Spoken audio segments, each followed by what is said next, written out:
জিলহজ মাসের প্রথম 10 দিন এতটা ফজিলতপূর্ণ একটা দিন, এমন একটা গুরুত্বপূর্ণ সময়। এই সময় বান্দা দোয়া করতে দেরি হয়, বান্দার দোয়া আল্লাহ কবুল করতে দেরি হয় না। সুবহানাল্লাহ পড়বেন না সবাই? জিলহজ মাসের প্রথম 10 দিন আমরা কি কি আমল করব? এর কারণ হচ্ছে জিলহজ মাসের প্রথম 10 দিনের সিগনিফিকেন্স, ফজিলত অনেক বেশি বাড়িয়ে দিয়েছে একজন। তিনি কে? কোরআনে আসছে ওয়াল ফজর ওয়া লায়ালিন আশর। আল্লাহ তাআলা এখানে কসম করেছেন ফজরের এবং 10টি রজনীর। মুফাসসিরিন ইকরাম লিখেছেন এই 10 রজনীর দ্বারা উদ্দেশ্য হচ্ছে জিলহজ মাসের প্রথম 10 দিন, এবং হাদিসে আসছে এই 10 দিনের আমল আল্লাহ তাআলার কাছে সবচেয়ে প্রিয় আমল হিসেবে গ্রহণযোগ্য হয়। সুবহানাল্লাহ পড়েন আপনারা সবাই।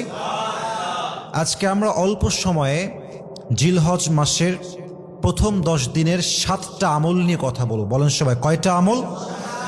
আমি খুবই ঠান্ডা মাথায় আমলগুলো বলার ট্রাই